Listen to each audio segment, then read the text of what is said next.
Welcome to American Medieval, a podcast about the fact that if the United States has never been truly modern, it's probably because we've always been a little bit medieval.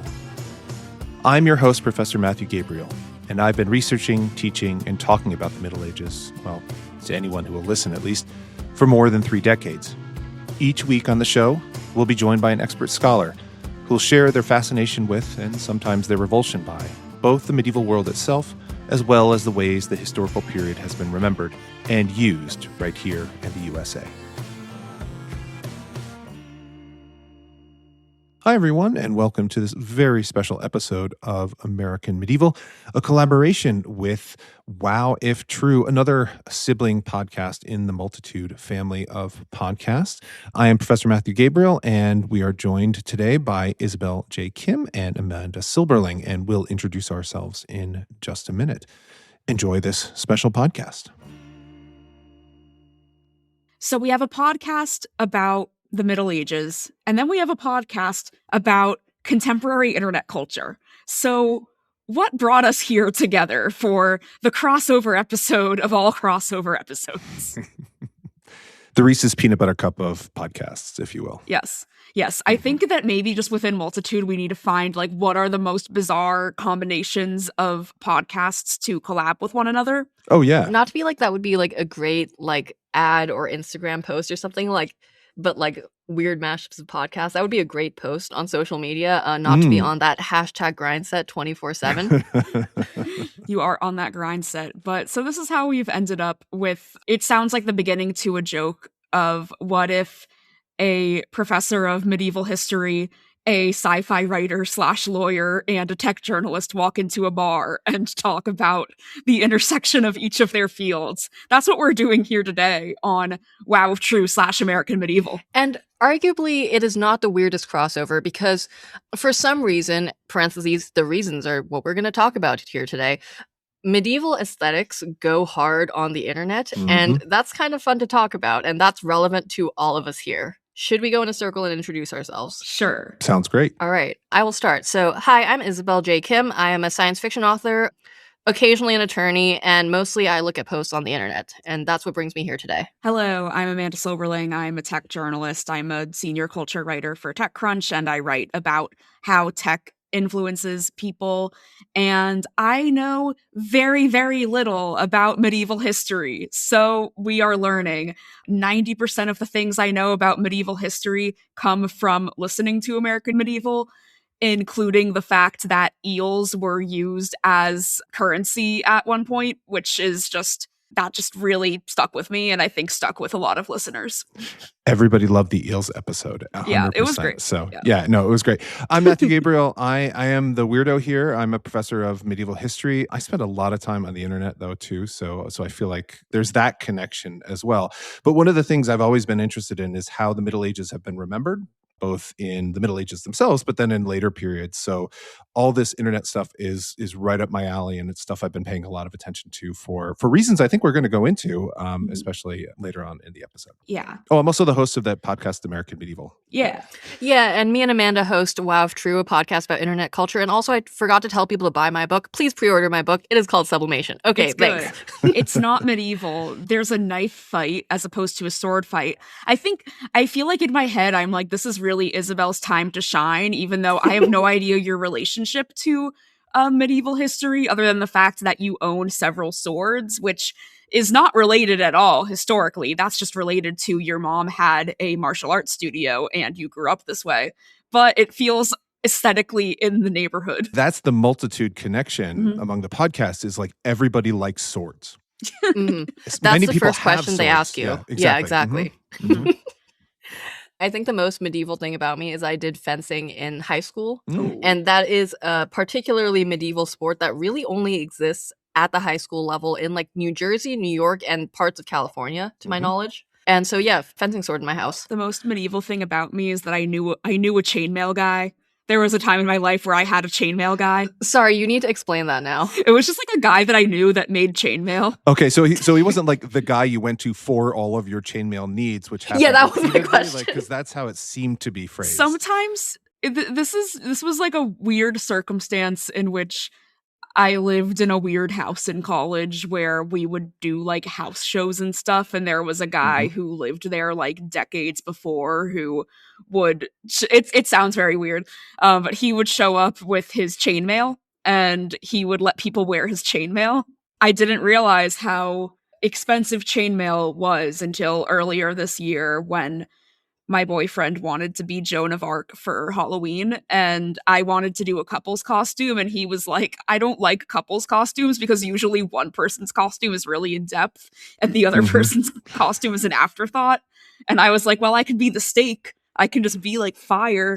But he was like really seriously looking into being Joan of Arc, and then he was like, this is way too expensive of a bit.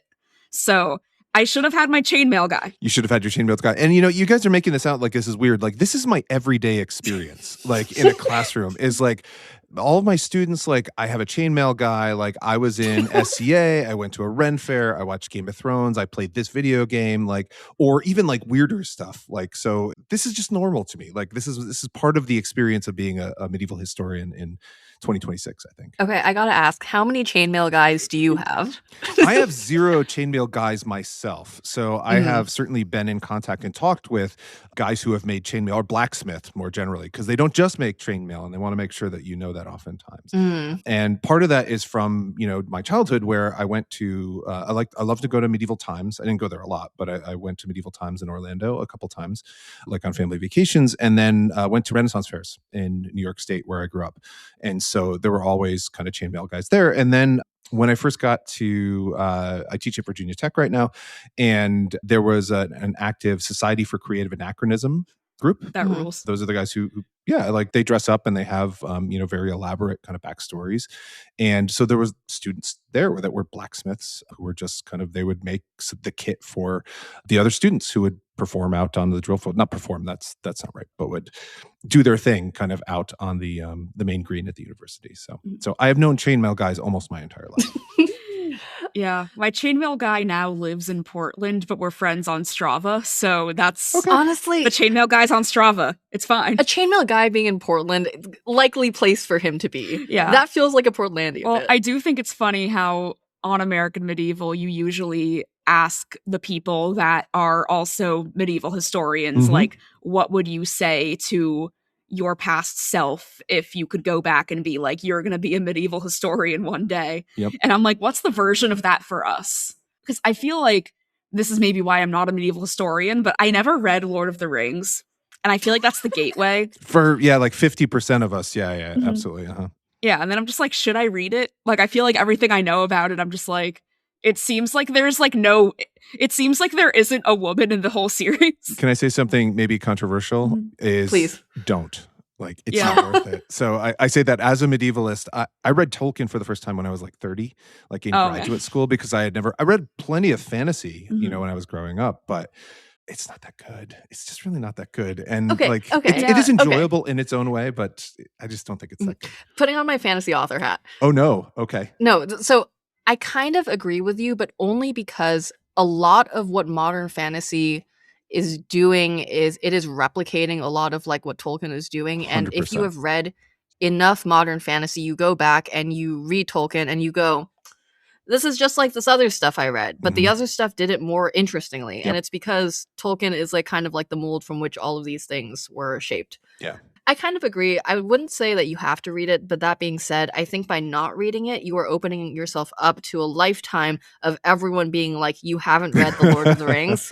So think about that. I feel like I just want to understand the literary context of Palantir, because I know that, because in my tech journalism world, I obviously know that Palantir is like the evil, terrible surveillance company, but apparently Palantir is like a bad thing in The Lord of the Rings, which sort of is what created the meme of like a book saying like, don't create the torment nexus, and then a tech bro being like, I have founded my new company, Torment Nexus. Yeah. I would say my interest in Tolkien is kind of academic in the sense that like exactly like Isabel's 100% right. And it's because it's a gateway for so many medievalists, it informs a lot of their scholarship. Tolkien himself was a medievalist too, I should say, like a professor Hmm. of medieval literature at Oxford, wrote a number of academic articles, which it's always fun to share with students because they finally look at the author and they're like, is that the same guy? And we're like, yeah, that's the same guy. But there's a long history of fascists, especially, and like tech fascists are just kind of the latest iteration of being really in love with Tolkien, Hmm. much to his chagrin.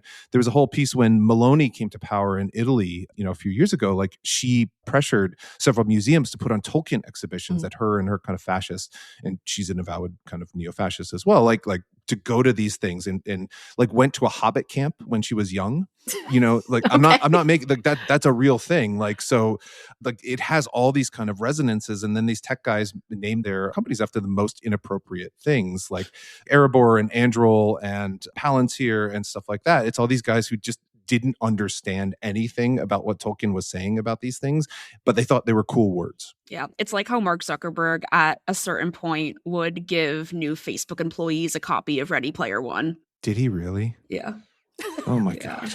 Oh my The god. sadness in your voice was incredible. If you look at, I think it's Anthropic's website, there is a list of recommended science fiction on it. So, Is there? yeah, I don't quote me, that's Anthropic. It's one of the big ones. I don't Okay. remember if it was them or if it was OpenAI, but I do remember seeing a list of science fiction novels that people are recommended. And a lot of it is like very like anti-capitalist, like progressive science fiction that is being recommended by these dudes who are trying to build the devil. Well, the thing is, Anthropic in general is like they seemed promising because it seemed like they spun out of OpenAI because they were like, OpenAI isn't doing this in a Mhm. way that's good for humanity, and we want to do it in a way that's good for humanity. But instead, now they just kind of do the same shit. So I mean, they are less evil, and I do believe they have a mission. We are also way off topic, but yeah, now that we're in like the evil tech zone, do we want to like flip the order we were going to talk about things and talk about like the Crusader core stuff and like return with the V and shit like that? yeah. I mean, I think this came up because we collectively were talking about the concept of Crusader core, Mhm. which seems to be like an online trend where mostly white men, the same kind of people that are probably hanging out on 4chan, are like really embracing the aesthetics of like the Jerusalem cross and basically just sort of like the same kind of white Christian men rule the world vibes that like this sort of just makes it look cooler because the aesthetics are cool. But then it's like, well, no, actually, you're now in the territory where it's like, do you want to be associated with Pete Hegseth, who has multiple crusade related tattoos? Mhm. I am looking at an article from Hyperallergic about this, and there is just shirtless Pete Hegseth there, which Pete Hegseth leads the Department of Defense and also is the guy who accidentally added an Atlantic journalist to the Signal chat about war plans. So that's our Mhm. guy there. Yep, that's our guy, Pete. So the Crusader Core stuff is interesting. The Crusader Core term, I should say, is really new. As someone who's been spent a little bit of time, especially since 9/11, way back when, following kind of right wing invocations of the Crusades, and there have been a lot. Mhm. Very famously, George W. Bush mentioned the actions against Al Qaeda almost in the immediate aftermath as being kind of a new crusade. He kind of walked it back, but he didn't really because they still used a lot of the language during his administration. And then Hegseth, of course, served in theater, and that's probably where he got those tattoos is when he was serving in, I believe he's in Afghanistan, not in Iraq, which were those types of tattoos and patches and stuff like that were pretty common. What's different now, as you were pointing out, is exactly that. Is it's become kind of an aesthetic in which it's kind of a vibe thing in which it's a posture on social media and gaming forums and stuff like that, in which it's trying to use the language of crusade in a way to kind of own the libs, and that's a little bit different. my concern with it, and I think I'm right about this, is that it carries violence with it. Like, because the same language that these guys are using in their aesthetics, like, was used by Breivik in his mass murder in 2011. It's used by Blackwater, the Eric Prince's mercenaries. He was an avowed kind of fan of the Crusades and tried to recruit specifically guys who were into that. You know, there's biker gangs, like, of former vets that go around and terrorize minorities and, you know, stuff like that. There's been some reporting on that in The Intercept and the BBC and places like that. So this is bad stuff. Like, it's real bad stuff to be invoking the Crusades in this particular way and at this particular moment. Yeah, and then in this article that I was looking at about Crusader core, if we're going to go with that term, they mention also that, like, Nick Fuentes, who is an alt-right podcaster and general just kind of gross bad guy, king of the groypers, as it is. Yeah, he has talked about, like, wanting to create, like, a new Catholic nation or something, and then also using imagery of Pepe the Frog as a crusader, which that makes my alarm bells go off, because something that I find myself very frequently referencing when I'm trying to talk about, like, how internet culture and actual politics intersect is Pepe the Frog, and how Pepe the Frog has been, like, completely bastardized into a pro-Trump symbol leading up to the 2016 election, but then it also kind of came back around and was used just as, like, a symbol for justice in protests in Hong Kong, and it's just sort of become, like, now I feel like Pepe is mostly just a Twitch streamer emote, and it's become, like, apolitical, but, like, I don't know. I just generally, we've done an episode about Pepe the Frog. I'm just kind of fascinated by Pepe being, like, everything and nothing, but in the context of, like, the worst bits of what Pepe has been, it's like, well, yeah, of course, it's like a Pepe the Frog Crusader, Nick Fuentes cluster blank. I don't know why I'm doing that thing where I'm like, can you curse on a podcast? And I'm like, it is our podcast, but it's also your podcast. It's everyone's podcast. I do love the trope when people on podcasts are like, can I curse on here? And then they're like, yeah. And then they, anyway. Should we just get a curse out of the way just to do it? It's a clusterfuck. It is a clusterfuck. It's just fucking totally fucked up. So yeah, no, I mean, Pepe is super interesting too, because, you know, of course, and that's the thing about memes, right? And I feel stupid saying this to you guys, especially, right? But, like, I feel stupid talking about anything remotely medieval to you. It's okay. We're all coming into this podcast with our own areas of expertise. Some of us know about medieval history. Others of us know about Pepe the Frog. That's right. One of those is more valuable than the others in today's world. I will say that. So, honestly, I don't even know which one's. Jesus. We all have really niche careers we've created. We do, and that's why we started podcasts, because we have to get that out somehow, and let other people kind of, you know, share in our existential terrors or joys, as it were.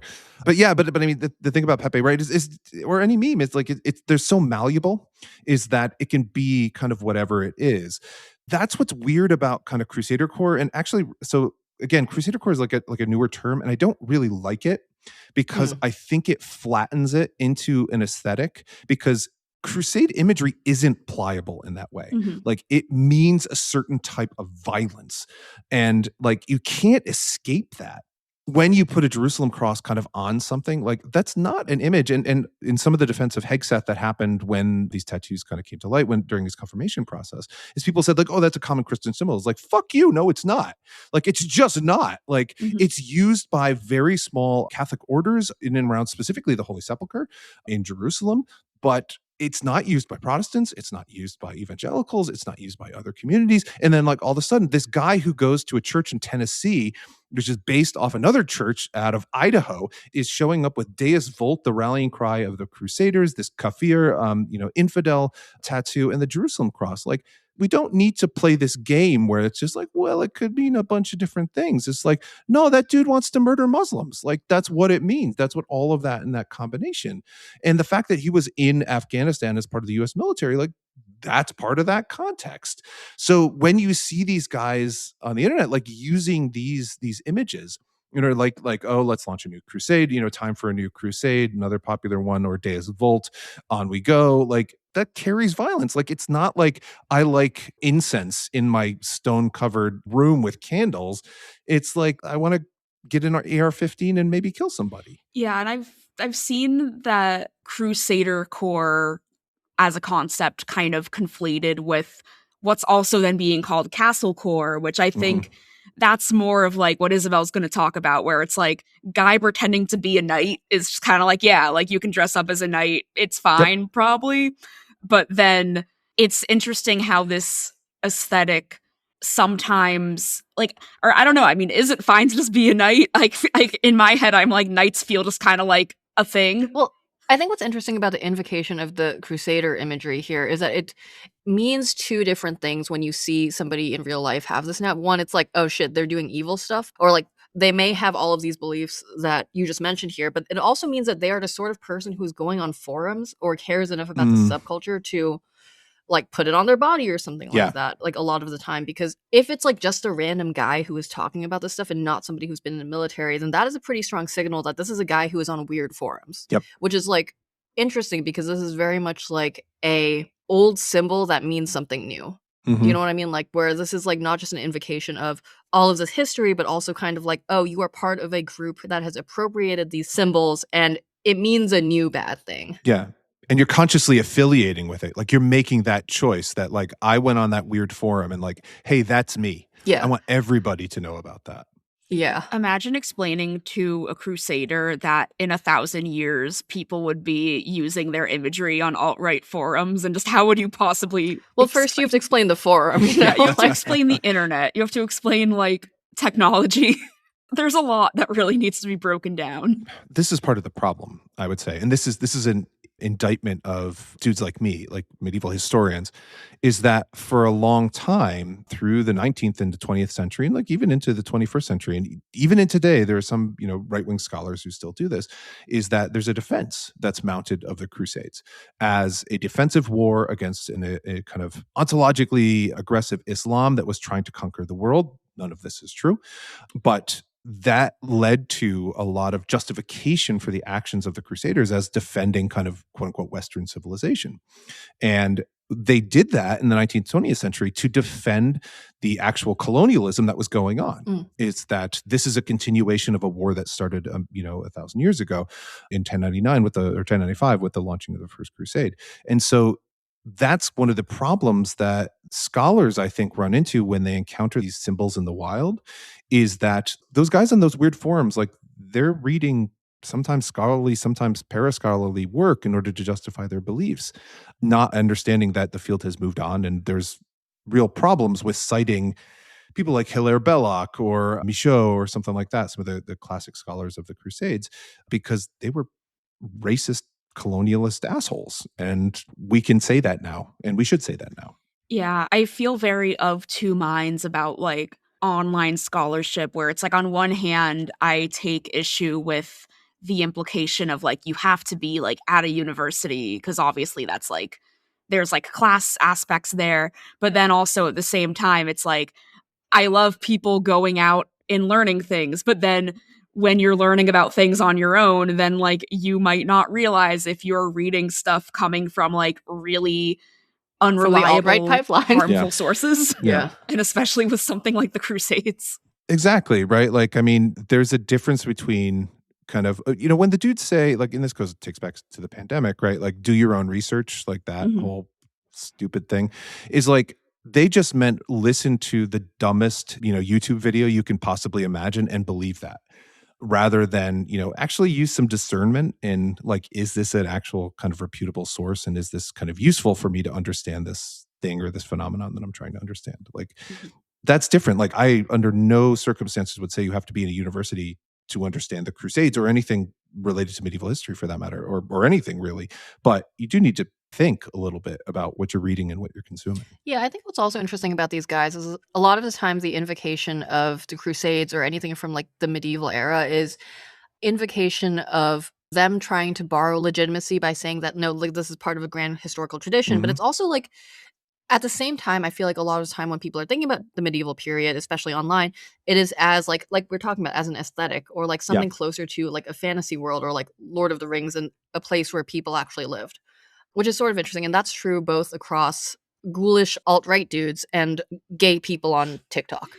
Yeah, I mean, I think even just like Catholicism generally, like I feel like I remember on like 2010's Tumblr, there was sort of like embrace of the Catholic aesthetic with little like cross emojis and just sort of the more like Gothic aspect of Catholic imagery in a way that is like, I don't know. I mean, sometimes it kind of goes off. Like, Yeah. there's some churches that are really beautiful that have like crazy stained glass and shit, but like, there's layers, there's nuance. Yeah, we were chatting online earlier. Isabel, you mentioned kind of reading this essay by Umberto Eco called "Dreaming of the Middle Ages," and that's kind of a classic. It's a really lovely kind of short essay, and you can find it very easily online if anybody wants to do so.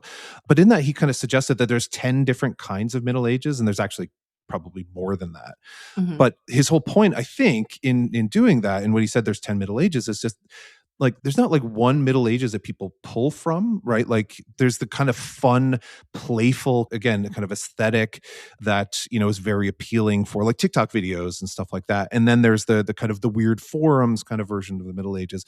And like all of those connect in some way sort of to the actual past, but they're more about, at least to me, and I think this is what kind of what Echo was saying, is like they're more about kind of making a political or cultural expression in the present Mhm. than anything to do with the past itself. Yeah, like the past as a thing you can draw from to justify your actions in the present, which Mhm.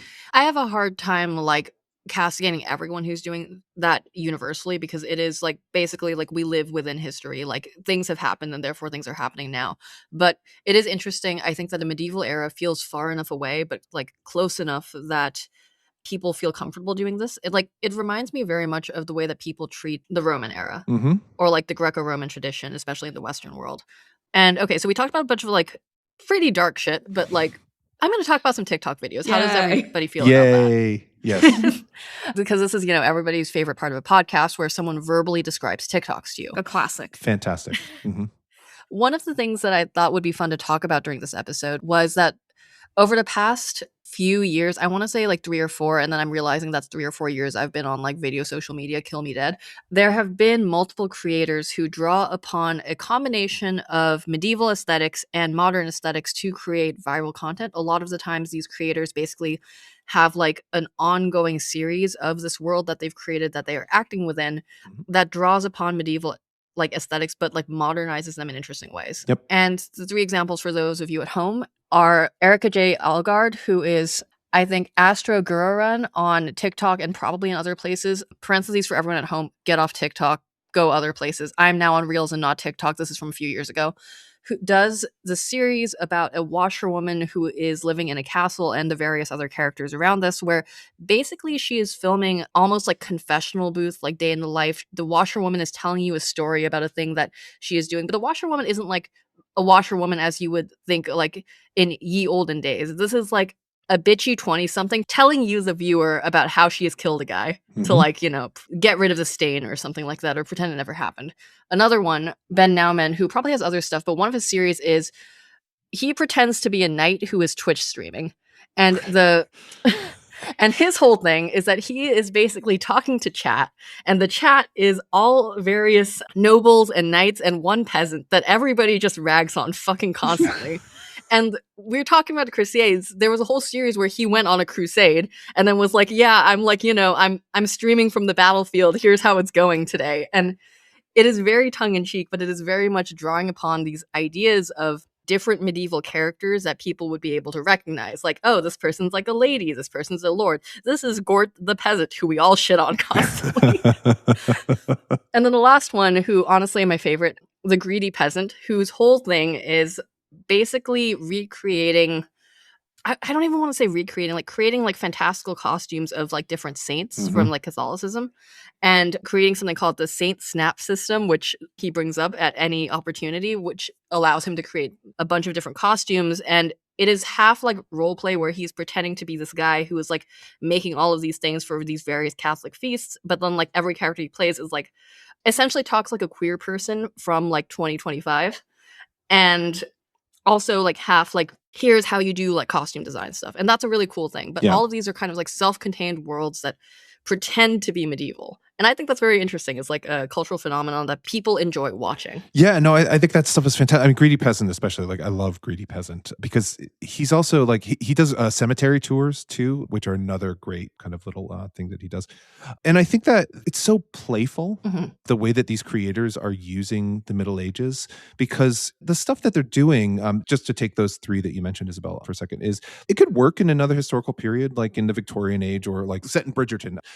So anyway, so yeah, they could be set in anything, but like there is something about the Middle Ages which makes it like kind of work differently, right? Because we picture in our head like what a medieval serving girl would be like, a washerwoman. We know already before we even know anything, we know what a medieval knight was like.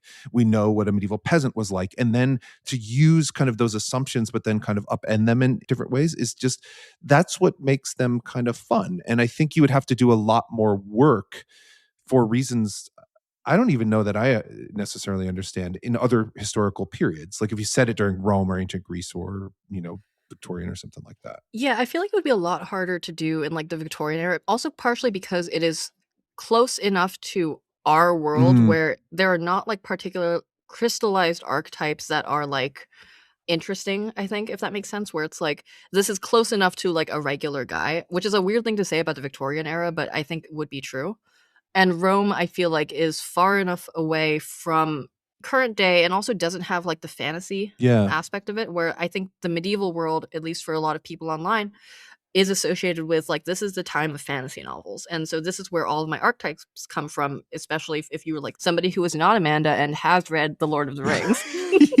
Well, sorry, not to rag on you. No, but why do you think it is that, I mean, there is elements of fantasy with like in the Roman Empire, you have like the Roman gods and stuff, but it does seem like what we think of as like high fantasy literature now all sort of stems from that Tolkien aesthetic. Was that just because Tolkien was a medievalist? Yeah, it's because J.R.R. Tolkien, I do not think, believed that his work would become as influential as it was, because, like, nobody ever really thinks that's going to happen, and he drew upon his own work. And everyone was like, we love this shit. This is what we're into. I think it also helps that, like, Game of Thrones, which is, like, I feel like the next huge fantasy epic, is also, I want to say, like, vaguely medieval. Like, I wouldn't... I actually haven't read enough George R. R. Martin. Do not listen to this podcast. I haven't read past the first Game of Thrones book, so I don't know where it goes from there. Yeah. But I also have not read any of the Game of Thrones stuff because I know everyone likes it, but I just feel like I remember when it was coming out and people were like, yeah, there's a lot of like graphic incest in this show, but it's awesome. And I'm like, I remember just being kind of like, I don't know, this is a weird sell. Yeah, no, but I mean, if you've seen the show, like you kind of get it, right? Like, like I haven't seen the show. Well, okay. Yeah. All right, so it is kind of that time period, right? Like it is a vaguely medieval world with like elements of like low fantasy other than the dragons. Is exactly kind of my understanding of it. Yeah. What is low fantasy? Low fantasy is when it's not high fantasy. I hope that helps. No, it doesn't. No. Okay. Low fantasy is when basically the elements of magic are not like super pronounced. So it is very much like this is the world where a wizard is very hard to find. In high fantasy, we're all wizards here. Does that help? That does help. Also, low fantasy is often much... Okay, I shouldn't just say that because, like, in Lord of the Rings, wizards are also hard to find, but that is high fantasy. Low fantasy is very much like, we are also, like, not heroes. We are just some guy, and we are trying to do our best a lot of the time. And high fantasy is very much, we are the heroes of the realm, and we are trying to do a good thing. Does that help? Yeah. That does help. Okay. I've just always imagined high fantasy as like a specific aesthetic. And then now I'm like, wait a minute. What does that mean? Well, high fantasy is when weed exists, and low fantasy is when it doesn't within the universe. Does that help? Yes, that's a great definition. Thank you. By Sublimation, out June 2nd, wherever books are sold. Neither low fantasy nor high fantasy, although I can confidently say that weed does exist, despite it never being on the page. That is a good point. Yeah, that is canonical. We have to circle back to that at some point. I have thoughts. Okay, we're way off topic. No, we could talk about weed. I mean, I recorded an episode just a little while ago in which we just talked about cake for like 20, 25 minutes because who doesn't want to talk about cake? Like, it's just amazing. So anyway. What was weed like in the Middle Ages? Are there historical evidences of people smoking weed? So I don't want to spout kind of with confidence here, but I believe cannabis is a New World plant. So there wasn't. Now, there were plenty of, there were mushrooms. People drank lots of alcohol, not in the way that we would, because everything was very, very low ABV, the wine and the beer, for example. So they drank a lot of it, but weren't necessarily drunks, though there were plenty of people who got drunk. So I think that was mostly the kind of the mind altering stuff, but there were also like all sorts of kind of herbal things that we have references to people taking in, people having visions after doing that. So like that's probably a pretty good indication that it was doing something at that time. But yeah, no weed that I'm aware of. So and maybe I'll get lots of angry emails from listeners because I'm wrong about that, but I'm pretty sure. All of the medieval weed scholars out there. Maybe there are. Like, I don't, I'm trying to think, like somebody must. And that's another reason why I'm pretty sure is like somebody would have written a book by now on like medieval marijuana or something like that. So yeah, it rolls off the tongue. It rolls off the tongue. That's right. So yeah, new podcast idea. There you go. Medieval marijuana. Yeah. Yeah.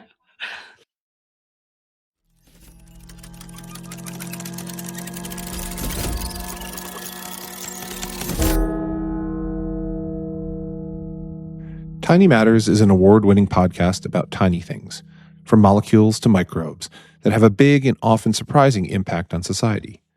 Hosts and former scientists Sam Jones and Deboki Chakravarti embrace the awe and messiness of science, and you can learn about bunny pregnancy tests and the Milky Way and the iron lung, for example. I mean, that's all pretty cool, right? Anyway, this sibling pod from Multitude is brought to you by the American Chemical Society, a nonprofit scientific organization based in Washington, D.C. Look for new episodes every Wednesday.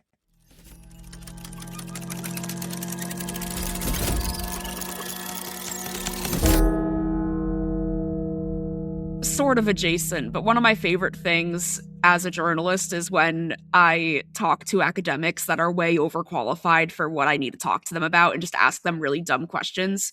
So I feel like I'm kind of getting that. I don't know. I'll be talking to someone who like really in-depth studies like how is like AI used for weird science stuff, and I'm just like, so AI, is it good? Do you like it? From the other perspective, like academics are so anxiety ridden about answering journalist questions because they will be like in a medieval case, like, well, I know everything about, urban life in Flanders between 1370 and 1420. But if they ask me about medieval cities generally, like, how can I possibly say that? Because they were different in 1220 in Lille or something like that. And it's just like, So when I talk to colleagues, it's just like, guys, like they're just going to ask you general questions. It's okay. So. Yeah, I don't envy you guys like your jobs and like needing to be accurate, because very much for my job, it is very much Isabel, make something up. If it's cool, it works, and if it's not cool, take it out. I'm assuming you're not talking about your life as a lawyer, though.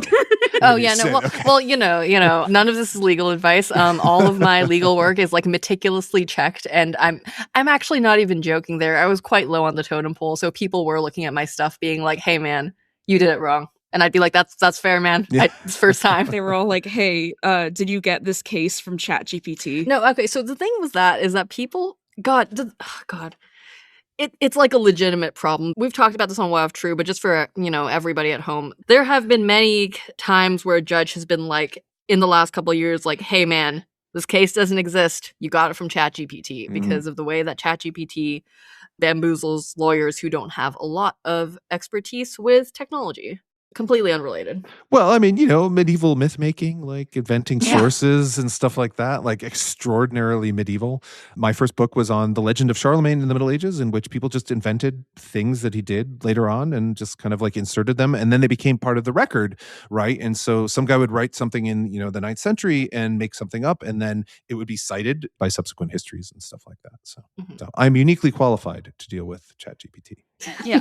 So much history is just things being made up. Things being made up. Yeah. Not by historians, but by the people. I mean, hopefully not by historians, but like. I mean, sometimes like there's definitely I think historian and probably every scholar has a story in which they've chased back a footnote through several iterations, like back to some 18th century guy who just like said like this came to me in a fucking dream or something like that. Like it just happens. Like it just kind of disappears into the ether. Like, and then like it just becomes incredibly problematic. We even talked about something similar to that on a Wow If True episode where it was about how there's this statistic about how men don't read fiction, which we'll have to ask you about your fiction reading. But there was a Vox article where this person tried to track down the statistic about men not reading fiction and then found that it like wasn't really a thing. Like it was just Mm. sort of something that was being very like circularly attributed, where like one article would attribute it to another article and then the next article would attribute it to like some other article, and then like no one ever actually had like the original source.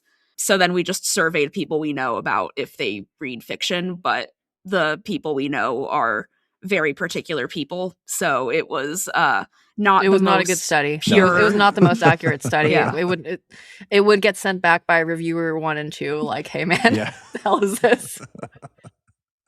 Not entirely rigorous. So I do read a lot of fiction. And in fact, I live in a small town in southwestern Virginia.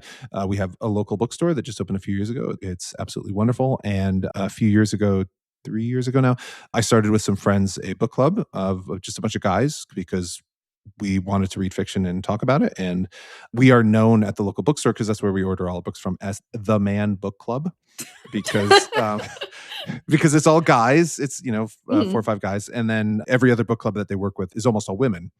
So I don't know if that actually confirms what you're saying, but yeah, there are groups of us, small groups of us. Now we know that more men read, which is a great news for us Mhm. and bad news for that study. But I guess I was going to ask a question. So, do you read like a lot of fantasy? I'm just curious. Yeah, This is- not a ton, but yeah, that's certainly part of it. Fantasy, sci-fi, literary fiction. Do you like reading stuff set in the medieval era, or does knowing too much about it ruin it for you? No, I like it. Okay. But this is, I am maybe a minority, probably a minority Mhm. among my colleagues.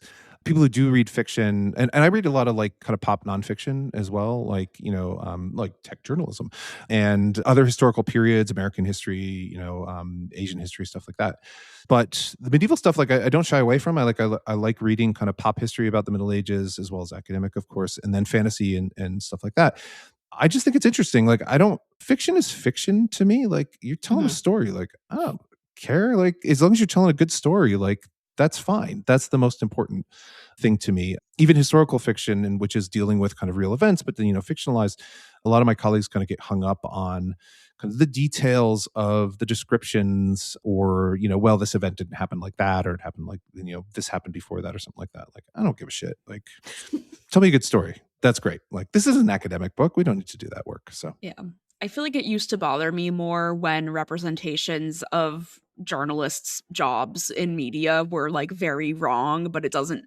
Maybe I think it bothered me more before I had a journalism job and when I was kind of like on the grind and was like, Mhm. these people got their jobs too easily. Yeah. Like the TV show The Bold Type, where the editor-in-chief really supports these young women and really wants them to thrive and really goes out of her way to Oh. help them thrive. And I'm like, Yeah. that's great if that's your experience. My editor-in-chief is fine. It's just like she's not like a mythical figure who comes in with like, I don't know. The very end of How I Met Your Mother, where the main character, becomes a professor because he's a failed architect and just calls a friend at Columbia and becomes a professor at Columbia. Jesus So, Christ. That's yeah, crazy. that ain't how it works. That ain't how it No. works.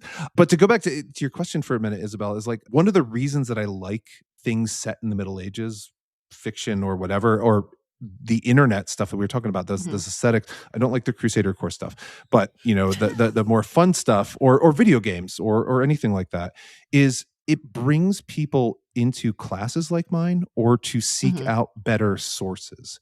So every year I ask my introductory students, and I teach like this intro to the medieval world course, like, why are you here? Like, what do you know about the Middle Ages? And kind of why do you know what you know about the Middle Ages? None of them have taken a course on it. None of them have read an academic book. None of them have done anything, but they have read a book, read a fantasy book. They've watched a TV show. They've, played a video game or something like that. And then it brings them into my class. And so like, then we get to have an actual conversation about the past. And so that's the exciting thing, like as, a teacher, to have that opportunity to do that. And I think that's why I love those creators, like we were talking about, because Mhm. their playfulness with the past leads people not just to enjoy the period, because I don't need them to enjoy the period, but to ask questions about it. Like, well, what was the life of a medieval washerwoman actually like?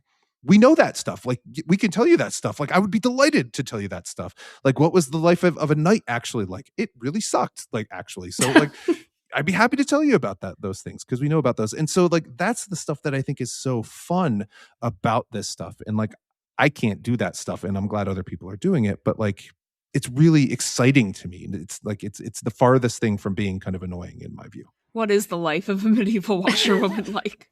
The life of a medieval washerwoman, like, it's actually not that far off, I think, from what that creator was doing. Like, because people have been bitchy 20-year-olds for forever. Like, that's just, people have been bitchy 20-year-olds. So, like, there's a lot of kind of like 21st century kind of agency within that particular creator's kind of vision, right? Like I'm just going to do whatever I want, and I kind of own the castle, and, I'm going to seduce this knight and push him into the lie and dissolve his body and blame him on, this stain on the thing. Sorry, spoiler alert for that one TikTok. But at the same time, like, there was definitely kind of a threat of power that, a lord would have, or their employer would have over them. There was always the threat of both the kind of physical violence that the Lord could enact upon that person, but also kind of the threat of poverty. But at the same time, like, these people existed like out of supervision from, their supervisors a lot. So they had a fair amount of freedom in kind of how they did their thing. It was grueling and demanding, like the actual work of like hand washing a cloth. Like, that ain't easy. Like, that sucks. I like modernity in that way, in my washing machine. But I think I've done laundry by hand one time, and it was really annoying. Yeah. So anyway, but that kind of captures it. But, like, at the same time, exactly like that creator saying, like, these people would be talking to one another, like, about that way. And they would be talking shit about everything that was going on upstairs. So 100%. Yeah. I do think what's cool about those TikToks and like TikToks like that are very much like, you see in them that people who were born in a different social structure or like a different culture would still act like human beings. And that is maybe the good side of social media, where people are doing stuff like that. No, 100%. Then I also have to ask the follow-up question of, why did the life of a knight suck? And does it have to do with wearing a lot of metal in times when potentially it is hot? Well, when you went to your chainmail guy, Amanda, who, since you had a chainmail guy, did you put on the chainmail armor? Yeah. Yes, but only ever indoors. Yeah. So imagine wearing that in the summer outside. That would be painful and bad. With extra metal that would be on your head. And then metal, probably, we're talking before the full plate armor that you see in most museums, because a lot of that stuff was decorative, or it was very late medieval or something like that. So we'll just stay kind of throughout the most Middle Ages. Under that, you would be wearing kind of a very heavily padded shirt, because, if the metal heated up and was on your skin, like, it would burn you. So, and then probably a coverlet over that as well. You would be without easy access to water a lot of the time. You would be physically exerting yourself because your sword and your shield are extremely heavy, along with everything else that you're wearing. And then people would be trying to kill you. So it generally was not great. So, I mean, people did it, and, it probably seemed good at the time. I have a follow-up question here. Of course. Would you say that the knight is like the class of person within the medieval period who is most likely to be a Twitch streamer? And if not, who do you think would be Twitch streaming? Oh, no, it would definitely be monks. Monks would be the Twitch streamers. So, wait, okay. I need to know why. Okay. So, well, let me qualify this. I'll qualify this. I could definitely see knights, or especially kind of and by knight, I kind of mean like kind of lower aristocracy. So not like the high nobles or something like that. They would be too refined to be Twitch streaming. But after the battle, like coming back and then playing whatever medieval Call of Duty would be, I could definitely see that. But monks, and not just monks, but like anybody in a cloistered setting, so this could be nuns or something like that as well, is that they are catty bitches who have lots of opinions about everything. So let me actually take that back. Maybe knights would be the best Twitch streamers. Monks would be the heaviest Twitter users. Oh, I could see that. Just firing off little thoughts about theology, or, what the abbot is doing. Like, I can't believe the abbot like made us go to Nones, and it was freezing and blah, blah, blah. So I'm imagining like Blue Sky or like old Twitter, but like Mhm. it's all like tiny little illuminated manuscripts or like the Oh, side yeah. stuff from Mhm. like that would go hard. No, fantastic. Yeah. I mean, like, and then the illustrators would have like, there'd be a subset of monks who were like the illustrators of the manuscripts who would be like super into Instagram, Mm. to show off their cute little animals in the margins and stuff like that. I guess something that we didn't actually talk about on this, but we probably should have, and there's probably like one listener screaming at us about this from the sanctity of their own home, is how like people love to take pieces from medieval artwork and then make them into a meme. Yep. And how that has been it is kind of interesting because I do think this happens more with medieval art than it does with other stuff, and I think it's because medieval art, it has a flat quality that it also has a lot of expression in it in a way like other comparable flat stuff, the technical art term, would be probably like ancient Egyptian stuff, but that doesn't have like the expressive quality that medieval art has. Yeah. And it has a lot of color too. Like these were, Mhm. really richly colored. So they fit very well on the internet because you can pull an initial from a manuscript, or again, like a weird little kind of bunny or something like that from the marginalia, in which the illustrators. There was a meme account about medieval babies that look like adults, like a while Yes. ago, right? Like so, like definitely 100% that is true. There's also a weird medieval guys who is big on Twitter and has a book and is still very active on Blue Sky and Instagram and stuff like that. You should go look him up. But they pull again kind of weird things from the margins of manuscripts, which are often characterized as doodles, and sometimes they are just like literally doodles. Like the monk was bored and he drew something kind of or a nun were bored and they just kind of drew something in the margins. But oftentimes, like they're supposed to be representative in a different way. So it's not supposed to be kind of accurate to life, but it's supposed to convey some sort of meaning, like it's signaling a certain type of text. You draw a rabbit here and your eye is drawn to that passage because it's an important passage and they want you to pay attention to it. But to get to what you were saying, Isabel, was about like the expressiveness of it. I think the color of it and the fact that it looks different than what we would expect, and it seems kind of quote unquote pre-modern too. Like I think that lends itself to, again, that kind of playfulness of it. Like they're so different from us. Look at how they think this thing is, and we can make this into an expression or a meme in some way. Yeah, but then I do find sort of similar to how it's like the washerwomen were gossiping, we're gossiping, everything is Yep. like humans are the same. Like it does kind of remind me of, I saw like Taino cave drawings in Puerto Rico that were like 2,000 years old. And it was just like people drawing like little faces. And it's like, damn, everyone's just out here doodling faces. Yeah. Humans want one thing, and it's to gossip and doodle little faces. And they want somebody else to see it and make comments on it, give them a little upvote or a like. Yeah. Do you think that the monks and nuns who were making this stuff would be delighted that it turned into memes, or do you think they would be like, oh god, it's memes? If after you explained to them what memes were, of course. Most of them would be delighted. They would be confused, definitely. Well, I wonder what the equivalent of memes would be, because I feel like there probably are things that were just sort of like mimetic in culture. Yeah, no, definitely. I mean, so one of the things that art historians do, and I'm vastly oversimplifying, and so let me apologize to my art historian colleagues before I say everything that I'm going to say. I don't actually mean it. Is that images are repetitious because they give power in the repetition, right? So in medieval manuscripts, for example, like they like to trace, or in art historians and historians as well, is like you can trace like where a manuscript originated because you can see the similarities in the illustration, like kind of going back. And the point was, again, kind of repetition. So it was like, oh, this is a Beatus style apocalypse because I understand what is happening in this image and it's being replicated in these kind of different ways. And like that to me seems very similar to kind of how memes function. Is it gains power because people see this image, they understand kind of what it means because of the visual conveyance of information. So I think like, yeah, they would kind of get it in a different way.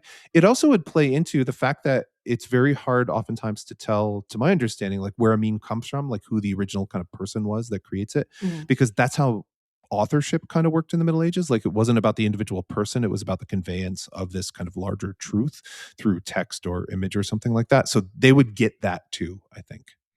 Yeah, that's something interesting to think about. I hadn't really thought about the fact that like repetition in a world where instant replication is impossible would have such greater meaning, or like would be At Walter Benjamin. relevant. Walter Benjamin mentioned. God, the work of art in the age of mechanical reproduction. Yeah, I think we both studied. This is like a faculty meeting now.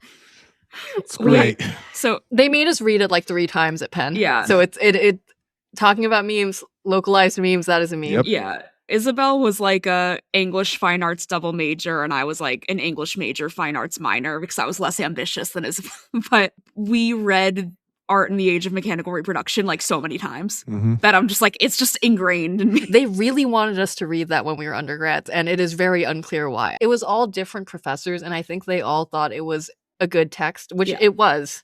It was just many times. I think it's that we were taking all of the weird classes about like weird contemporary art. So I feel like the same sort of texts came up.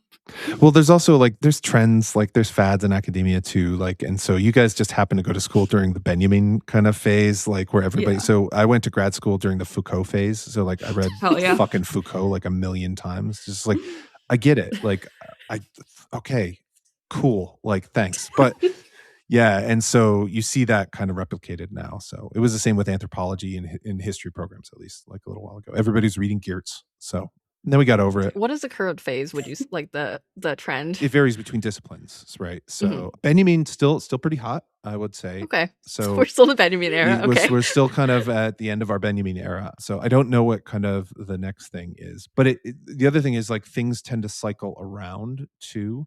Might be Foucault again. It might be Foucault again. I've heard Agamben mentioned quite a bit more nowadays. So Judith Butler. Yeah. Judith Butler has been pretty popular, pretty consistent though, too. Yeah, I feel like we also had to read some Judith Butler, although I might just be remembering that because I took like one gender studies class. So and, I like, also took one gender studies class. and one like women in science fiction class. I think was also like they made us read some Butler. Yeah. Read Franz Fanon multiple times. Oh, yeah. The book Dictee multiple times. Now we're just listing books that we've read. Does anyone have any last thoughts on memes or No, I'm just thinking of memes what academic texts was I assigned multiple times in college, and there's a lot. I had to read the Odyssey like 4 times. Anyway. And it slaps. Not 4 times. Did you guys read any medieval lit? Like any romances or Chaucer or anything like that? So we had, in the English major, there was a requirement that you had to take one class that was like literature pre-1600. Sure. And I took an ancient Greek history class and I used that for that. And it was like definitely like not in the spirit of the requirement. Like they wanted you to do something like not ancient Greece. But I was like, well, technically that's pre-1600. And they were like, I guess. Is. Yeah. Yeah, I want to say that the one I took for that was like probably on Dante, but I do not remember. It did not stand out to me. And then I do remember one thing that was interesting, like medieval lit wise, where I took a basically like women in science fiction or like in fantasy class. And basically it was one of those like, we're going to cover the entire history of it from like when you can argue that this started happening to like the modern era. And I remember one of the texts that we read, and I'm totally blanking on the author's name, was a French woman from the medieval era who wrote what is like considered like the first novel or something like that. Christine de Pizan? Probably. Yeah. That sounds right. It was like a while ago. It's either Marie de France or it was Marie. No, it was Marie de France. Yeah, it was the Lays of Marie de France. Oh, the Lays of Marie de France. Yes. Yeah. So the little they're like little short stories. Yeah. And presumably it was that because then we didn't do all of them, and it was just kind of like here's what's going on here, and then here's other stuff. Yeah. Good for her. Yeah. I want to say that was probably the extent of the medieval lit that I read, mostly because I have the opposite thing where like I want to read stuff that was written after like 1970, and anything before that I'm kind of like, I don't know. I don't know if that's great. That's okay. Yeah. I mean, people have their tastes, right? Like, so we're not into shaming here. So Well, maybe a place to end would be that we asked you some dumb questions about the Middle Ages. Do you have any dumb questions about the internet for us? I have lots of dumb questions about the internet, but I can't think of anything right now. So, do people on the internet smoke weed? Yes. Yes, they do. Yes. Yes, they do. The thing that mystifies me is, well, okay, here's a dumb question about the internet, which I don't understand the absolute kind of cultural dominance of video, like facing the video, like short form video, social media. Like, I just don't get it. Like, I watch reels and TikToks and stuff like that, but like, it's not as appealing to me. So like, what's going on there? I think it might have to do with just how accessible it is, where like if you have a smartphone, you have the capacity to make a TikTok that goes viral and then maybe I want to say it's also that it is easier for most people to watch somebody than it is to read something. Yeah. And that most of the people who are active on text-based social media are actually an aberration. And also, the children can't read. The problem is the children can't read. Oh no. Not to go to the phonics thing, Yeah. but to go into that. I do agree though that like I recently wrote about how I am just befuddled by microdrama, which is like short minute or so long episodes of a show where there's maybe like 40 episodes and they're on these apps that have a very like mobile gaming-esque spending structure where they want you to like pay money and watch ads to see the next episode of a thing, but it's like the absolute trashiest trash possible, to the point that it's like they are using AI to write these because it's just But I think part of what it is that the attention span of the average internet user is lower than it has been ever in human history. And video is great for that, because I think what's been interesting is I've seen a lot of like creators have success with, they are doing the same thing in slightly different ways, or it is like, this is my bit that I'm doing in like 15 different ways. And I think it fulfills the same itch that watching a bunch of episodes of TV does, just in much smaller increments. Yeah. I mean, that's like the most old man question I could ask, but it has been burning in my skull for a while. So yeah, I didn't get Vine when Vine was a thing. Like I kind of thought Vine was dumb. I thought Vine was good. That's my hot take. I think Vine was good because it was so constricted that only very funny stuff would float to the top, whereas any longer short form video has ended up being very much more slop, and it was harder for people to, this is good and bad, but it was like harder for people to have a specific political agenda on Vine because it is 3 seconds or something like that. Yeah. Well, we did it. We have connected the internet and the Middle Ages. I'm wondering which medieval group would have liked Vine the most, and I'm struggling a little bit there. Probably some mid-level like merchant or something like that trying to sell his bread at the local fair. So I don't know. Yeah, bread vines. Bread vines. Bread vines. Yeah, I can't talk about cake enough, so we could hopefully a cake maker. Anyway. Hi, everyone, and thanks again for joining us for this very special episode of American Medieval, a collaboration with Wow If True, another sibling podcast in the Multitude family of podcasts. Please, if you haven't already, go subscribe to Wow If True. Learn all about the internet. As you can see from my last question there, I don't know anything about the internet, but they do. Isabel and Amanda both do, so please go subscribe to that. Anyway, that's enough for me. Thanks again for listening. Have a great week. We'll see you all very soon. Bye. Thanks for listening to this episode of American Medieval, a proud member of the Multitude Podcast Collective. I'm your host, Professor Matthew Gabriel, and this episode was edited by Julia Schiaffini. The theme song to American Medieval is from the song Sleeping Bags by OTE. If you'd like to support the show, get ad-free episodes, be inscribed into the Book of Life for being a kind and generous soul, and get some other neat bonus stuff, please visit us at patreon.com/American Medieval. Thanks again for listening. See you all soon.